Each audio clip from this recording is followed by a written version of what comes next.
Selon toi, qu'est-ce qui fait qu'une relation est saine et comment savoir si une relation devient toxique? Les relations doivent être réparatrices et équilibrées. Pour qu'une relation fonctionne, les deux parties doivent être prêtes à donner le meilleur d'elles-mêmes. Même si donner le meilleur de soi signifie faire des compromis, il est tout aussi important de savoir quand ne pas en faire. Car si tu as certaines règles, c'est qu'elles ont une raison d'être. Voici donc 8 comportements relationnels que tu ne devrais jamais accepter. Numéro 1. Le manque de confiance. Ton partenaire est-il extrêmement jaloux à la moindre occasion? Se compare-t-il constamment à ton cercle social? Personne n'est parfait, mais si cela se produit constamment, cela peut être épuisant pour toi. S'il ne te fait jamais confiance, tu devras constamment rassurer ton partenaire sur ta loyauté.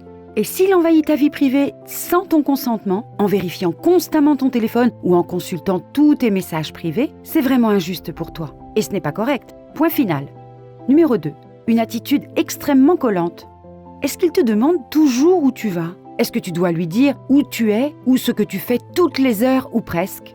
Il n'y a rien de mal à communiquer tes allées et venues ou ce que tu fais, mais cela peut devenir très ennuyeux s'il te demande toujours en boucle. Il est important d'avoir ton propre temps loin de ton partenaire, même lorsque tout va bien. Si les deux parties n'ont pas leur propre espace dans la relation, ce n'est pas sain. L'un de vous, si ce n'est les deux, peut alors ressentir une perte d'identité. Par conséquent, même si vous vivez ensemble, ton partenaire doit respecter ton espace et vice-versa. Numéro 3. Éviter les responsabilités. Ton partenaire est-il disposé à te donner un coup de main pour les tâches ménagères? Hésite-t-il à planifier un avenir avec toi? Les relations sont faites de concessions. Si tu travailles tout le temps et que l'autre partenaire ne le fait pas, cela peut poser un problème. Il y a également un problème lorsque ton partenaire s'attend à ce que tu fasses tout pour lui sans tenir compte de tes besoins. Ou lorsqu'il n'admet pas ses erreurs et se met rapidement sur la défensive. Ou lorsqu'en période de crise, il ne te soutient pas et ne t'offre pas d'épaule pour pleurer. Ou lorsqu'il prend ses distances pour t'éviter et éviter la situation difficile dans laquelle tu te trouves. Numéro 4. Le gaslighting. Tu ne sais pas si tu es manipulé ou non? Le gaslighting est la manipulation psychologique d'une personne pour l'amener à s'interroger sur sa propre santé mentale. Cette forme de manipulation te fait ressentir de la honte et de la culpabilité pour la façon dont tu as, soi-disant, agi ou tu t'es comporté. Le gaslighting est très subtil et peut facilement altérer l'image que tu as de toi-même en tant que personne.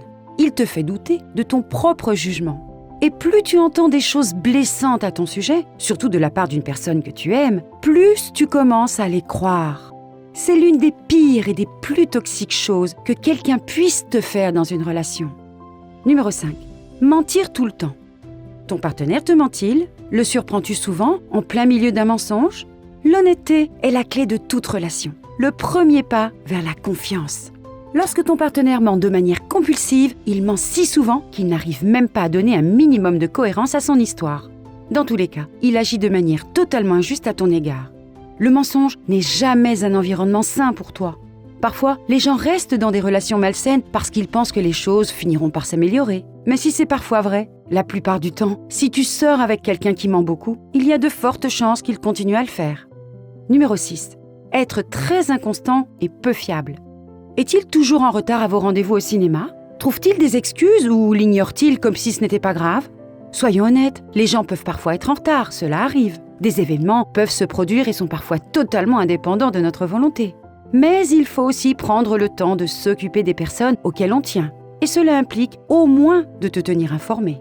Si ton partenaire doit annuler sa participation à un événement auquel vous deviez tous deux assister, tu dois en être informé le plus rapidement possible. Ou est-il raisonnable que tu attendes péniblement 2 ou 3 heures sans avoir de nouvelles de lui? Il est normal que les gens ne répondent pas immédiatement, mais ils doivent te répondre dans un délai acceptable. Numéro 7. Les fausses accusations. Voyons voir, les désaccords et les disputes occasionnelles dans une relation peuvent être sains. Mais si ton partenaire a l'habitude de t'accuser de choses auxquelles tu ne t'attendais même pas, cela devrait te mettre la puce à l'oreille. Des accusations telles que la remise en question permanente de ta loyauté peuvent avoir un effet dévastateur sur ton âme. Et il arrive souvent que ceux qui sont coupables de quelque chose qu'ils savent être faux le projettent sur quelqu'un d'autre. Il est toujours bon de se prémunir contre ce comportement. La chose la plus importante à retenir est qu'il faut être fidèle à soi-même, même s'il essaie de te faire croire à sa version de la vérité. Et numéro 8, tromperie ou infidélité. S'il te trompe ou est infidèle, ce n'est pas de ta faute. N'oublie pas cela. Si ton partenaire te trompe, c'est sa responsabilité, pas la tienne. Oui, il est difficile de quitter quelqu'un que l'on aime tant, quels que soient ses défauts. Mais une fois que tu as été trompé, ta santé mentale en prend un coup. Ton estime de soi peut s'effondrer. Les victimes de tromperie ou d'infidélité peuvent se sentir dévalorisées. Elles peuvent se demander pourquoi elles n'ont jamais été assez bonnes ou ce qu'elles ont fait pour le mériter. Ces pensées sont injustes, mais l'important est ce que nous en faisons. Tu n'es pas tes pensées, mais tes actions. Et tu dois garder à l'esprit que le plus souvent, un menteur continuera à mentir. Une fois infidèle, cette infidélité sera très probablement perpétuée et répétée à l'avenir.